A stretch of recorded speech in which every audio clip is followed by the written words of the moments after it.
have Amy Wichtendahl. Did I say that right? You did, yes. Or, okay, most time I don't. Your House District 80 out Hmm. of Lynn County. Hmm. You're in the Hiawatha area. I imagine you're probably part of the Cedar Rapids area or not. Yes, yes. Part of the district does represent the northeast part of Cedar Rapids. Okay, great. So Amy's running for reelection, and again, this is the third time that up to bat for Amy. She ran for reelection to City Council in Hiawatha. Then 2 years ago, she ran for state rep, successful, and now again. So the floor is yours for about 5 minutes, so you can talk about yourself and your campaign. Then Patrick, our election endorsement committee chair, will ask you 2 or 3 questions. Sounds good. Whatever. I don't know that I'll necessarily need the full 5 minutes, but yes, no, I'm State Representative Amy Wickendall, represent District 80, which includes Robbins, Hiawatha, Northeast Cedar Rapids. Running for my second term. Prior to coming into the Iowa House, I had served three, though not three complete terms, on the Hiawatha City Council. And I'm the first openly trans woman elected to both government and the state legislature in Iowa history. And I serve currently on Ways and Means, Veterans, Local Gov, Judiciary, and I always forget the fifth one. Oh, crap, which one is it? Veterans, Local Gov, Ways and Means, Judiciary. Oh, I hate it when I space it. There's always one more I always forget. But those are broadly my committee assignments. I'm sure it'll come to me in just a minute here in terms of what the other committee is that I sit on. So I apologize. No, that's what it is. I'm the ranking member of the House Economic Growth and Technology Committee. I can tell it's unfortunately underutilized, that committee, because I think we had one bill maybe that hit the floor from that committee this session, which is kind of depressing, especially given the overwhelming emergence of AI and technology. I think that impacts our state. I do feel that, yeah, that committee is underutilized. Uh, so yeah, no, I proudly fight for civil rights in Iowa. Try to my One of my main platforms is trying to move Iowans away from these pointless culture wars, which do nothing to solve the real problems that Iowa have in terms of our rising cancer rate, our water quality, economic development. Keeping people in Iowa and attracting new workforce to Iowa should be our main priorities instead of, whatever the Fox News hosts are whining about this week. So. Um, that's been my goal, and trying to keep fighting the good fight to make Iowa a place that people want to move to instead of flee from. So, Well, thank you, Amy. I do appreciate it. Now I'm going to get the floor to Patrick.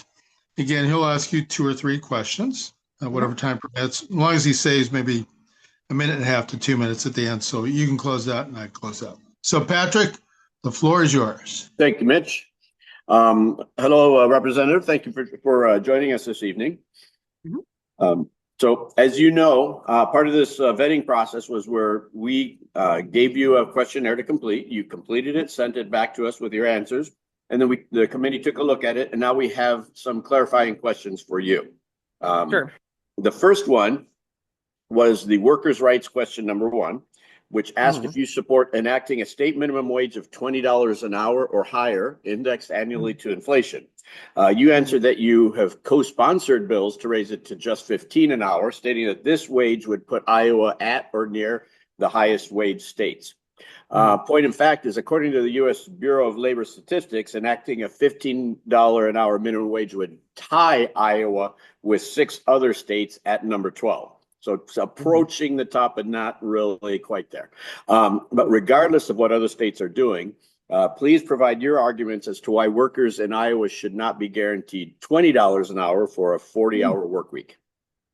I mean, I support the concept of being able to pay Iowa workers a living wage. I know that politically, even just getting us to 15 is going to be a mountain to climb because unfortunately there is, even within the Democratic Party, there is not consensus on this. And like, I do believe it's going to be a hard fight for us to get to 15. And because I do believe there will be countervailing elements that will try to push it lower. And I do believe if we can get 15 and index to inflation, then it can continue to grow and continue to help workers and keep wages competitive in the marketplace.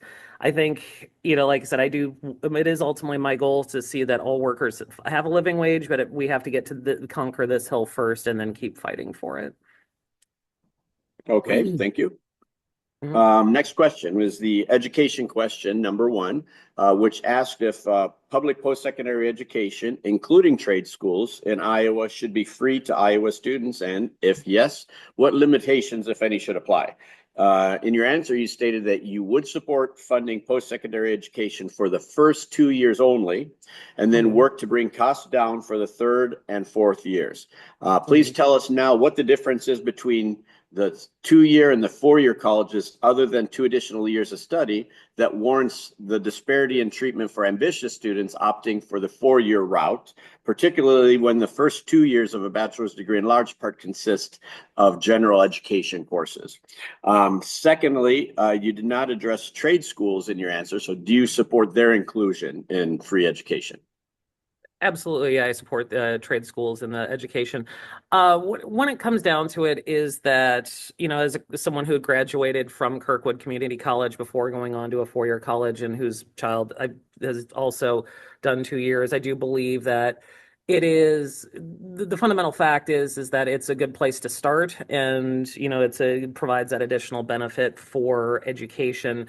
I think the other thing that we have to be realistic about too is that we do have, unfortunately, a $1.4 billion shortfall, and we have to be realistic to that possibility. So, I mean, when it gets down to it, trade schools, 2-year education, and associate's degree are generally far more affordable for the state as an institution than trying to provide all 4 years.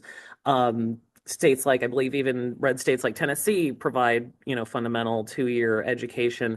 And so, like I said, it's definitely a building process. Like, in order to go ahead and get to the point where we can fundamentally afford to do a 4-year education, we do have to go ahead and do what we can to get people into these programs, trade school programs and a 2-year degree, and then work to eliminate the barriers and cost to a 4-year degree after that. But that's from the perspective of the state of Iowa and our coming budget crunch, I think that we should try to approach the 2-year first.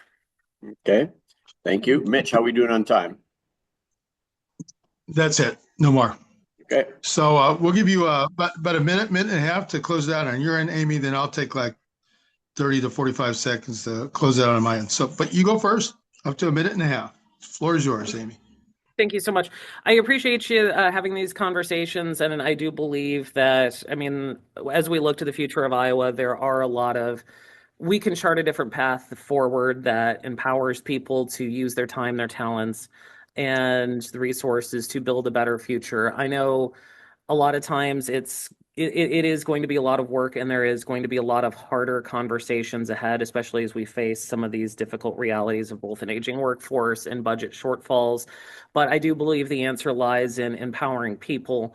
And when we start to empower people to live their best lives and to be able to get ahead, then we can start filling in some of these longer term goals. I do believe that we have to start laying that groundwork in the 2026, 2028 election as we build to break the Republican supermajority, to go ahead and when we have to be able to defend Rob when he's governor, because ultimately we need to be able to support our gubernatorial candidate. We can't have a supermajority of Republicans still running the legislature if we hope to even begin progress on some of these issues. So that's why I'm wanting to go back, because there's a lot of hard work ahead to turn the state around, but I'm up for it. And with your support, we'll get there.